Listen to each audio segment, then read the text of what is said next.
Bonjour Sylvie Brunel. Oui, bonjour Mathieu Charret. Bonjour. Donc vous êtes démographe économique, professeur à la Sorbonne et vous avez sorti un livre intitulé L'Afrique est-elle si bien partie. Oui. Vous êtes également marraine de ce festival cette année.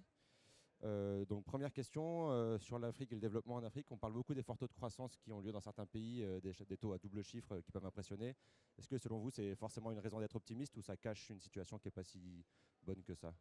Les taux de croissance en Afrique sont très élevés, effectivement, mais le problème, c'est qu'on part de très bas. Quand vous avez un taux de croissance de 10% sur un PNB par habitant de moins de 1000 dollars par an, ce qui est le cas pour la moitié des 54 pays africains, ce taux de croissance n'est pas vraiment un rattrapage. Imaginez par rapport à nos 30 000 dollars par an à nous, on est vraiment très loin. Donc ce sont souvent les chiffres qui sont donnés sur l'Afrique, sont souvent des chiffres qui sont un peu des trompe-l'œil. Quelle est la cause de ce retard énorme? Je sais qu'il y a une majeure partie de la population africaine qui vit avec moins d'1,25 $ par jour, donc le seuil d'extrême pauvreté. D'où vient ce retard en Alors, les Afrique? causes sont multiples. Certains imputent le passé, la colonisation, l'esclavage. D'autres imputent l'impérialisme, les plans d'ajustement structurel, la crise de la dette. D'autres encore ont tendance à penser que les gouvernements africains n'ont pas fait les bons choix. Je fais plutôt partie de cette école parce que je constate que dans les années 70, la Côte d'Ivoire et le Nigeria, ou l'Indonésie, l'Indonésie, la Corée du Sud, la Côte d'Ivoire, le Nigeria, ils étaient comparables. Et puis, la Corée du Sud et l'Indonésie se sont vraiment diversifiés, ont su miser sur l'émergence. Et puis la Côte d'Ivoire et le Nigeria sont restés des économies primaires, fonctionnant sur une logique d'extraversion, très dépendant du cours des matières premières. Donc quand les matières premières sont élevées, ils vont bien. Et quand le cours des matières premières se retourne, eh bien là, ils s'enfoncent. Et c'est le cas, par exemple, du Nigeria aujourd'hui. Oui, donc c'est un problème systémique de dépendre autant des matières premières dans son Oui, économie pour un pays. c'est vraiment, ce sont restés des économies rentières et d'enclaves qui fonctionnent suivant une logique d'extraversion. D'accord. Vous parliez tout à l'heure de l'importance d'un gouvernement dans le développement d'un pays.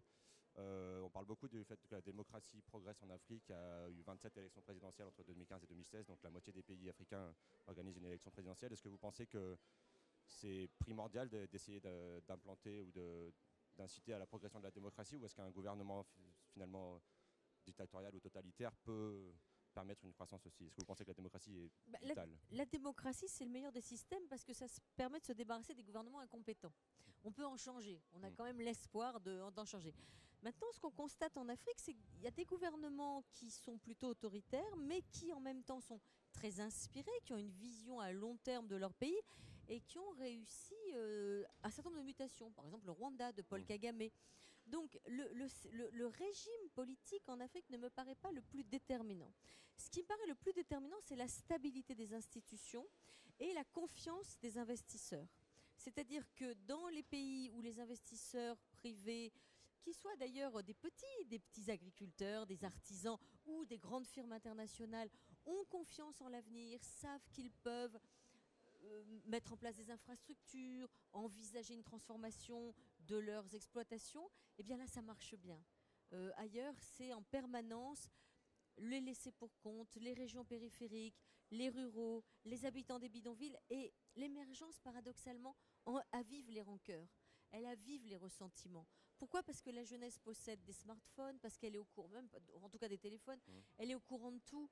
Et elle ne supporte pas que la richesse soit si mal redistribuée. D'accord. Donc c'est finalement la structure d'une société qui prédomine Oui, plutôt que la nature d'un gouvernement. oui, c'est ce que je pense, Ouais, oui. d'accord. Alors une autre question.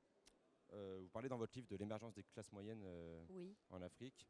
Est-ce que vous pouvez m'en dire un peu plus sur ce sujet? Oui, on se gargarise beaucoup du fait que l'Afrique compte une classe moyenne de 300 millions de personnes. Mais quand on regarde d'un peu plus Sur près, 1,2 milliard de sur personnes. 1,2 milliard d'habitants, mais quand on regarde un peu plus près la composition de cette classe moyenne, ce sont les chiffres de la Banque africaine de développement, 200 millions de personnes entre 2 et 4 dollars par jour. Donc ce sont des personnes qui viennent à peine de s'arracher à la pauvreté et qui vivent dans la peur du déclassement. A fortiori, il y a 70% de la population africaine qui a moins de 2 dollars par jour. Donc, l'Afrique reste le continent de la pauvreté. Et d'ailleurs, un certain nombre d'entreprises qui avaient été attirées par la perspective de cette classe moyenne, eh bien, plient bagage. Nestlé a fermé un certain nombre de ses implantations. Barclays est en train de vendre. Les opérateurs de téléphonie se rendent compte que, d'accord, il y a 700 millions de téléphones portables, mais les gens n'ont pas de crédit.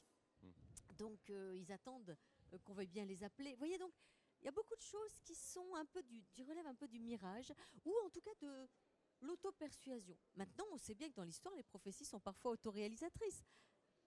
En Afrique, le problème, c'est que là, la conjoncture s'est retournée. La demande chinoise s'est ralentie, le djihadisme progresse, le pétrole s'est effondré. Or, vous avez encore un certain nombre de pétrodémocratures qui vivent sur les ressources du pétrole. La diversification économique attendue n'est pas au rendez-vous. 5% de l'emploi seulement est dans le secteur formel et l'industrie emploie très peu de gens. Donc, peut-être demain, l'Afrique se décollera-t-elle. Aujourd'hui, elle n'est pas encore vraiment sur une trajectoire qui soit encourageante. D'accord. Et du coup, c'est une mauvaise chose selon vous de dépendre autant des investissements étrangers pour des pays africains en recherche de développement? Si les Africains donnaient du pouvoir d'achat à leurs ruraux, ils créeraient un marché intérieur et ils auraient du capital interne. Toutes les révolutions industrielles ont commencé par des révolutions agricoles. Le problème en Afrique, c'est qu'on a 600 millions de ruraux qui sont encore très pauvres et qui s'accroissent très rapidement, puisqu'il faudra attendre 2030 pour que le réservoir rural passe sous le réservoir urbain. Vous voyez, donc on est dans une logique où la transition démographique peine parce que les gens ne vivent pas mieux, donc ils continuent à faire beaucoup d'enfants, où les économies fonctionnent sur des régions littorales, périphériques, tournées vers l'extérieur, où vous pouvez avoir l'impression que les choses vont bien. Moi, je rentre là de Dakar, du cercle des économistes de Dakar. C'est vrai que vous avez une jeunesse qui est remarquable, vous avez des élites fabuleuses. Mais après, quand vous vous promenez dans le pays, vous dites oui, mais quand même. Voilà, ce sont toujours des économies d'enclave. Vous parlez du fait qu'il y a beaucoup de taux de natalité importants en Afrique. C'est souvent assez lié à la pauvreté d'un pays et le taux de natalité.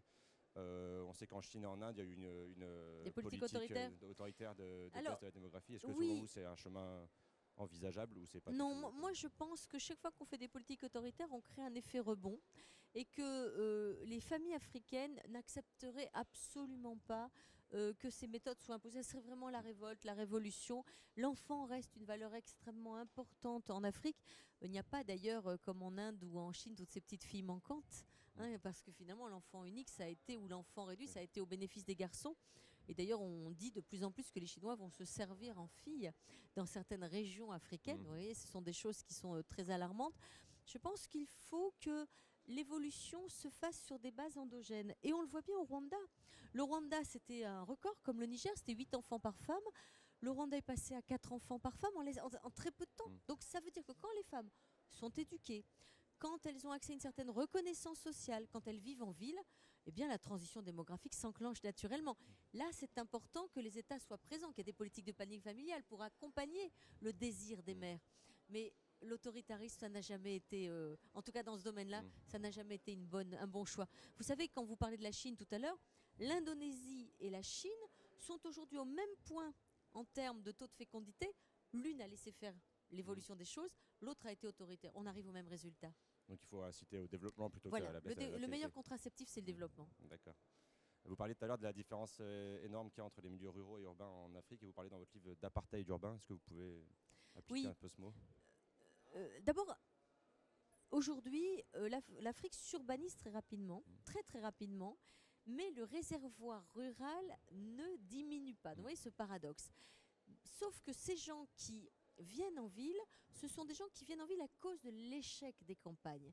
Et 2/3 d'entre eux vivent en bidonville.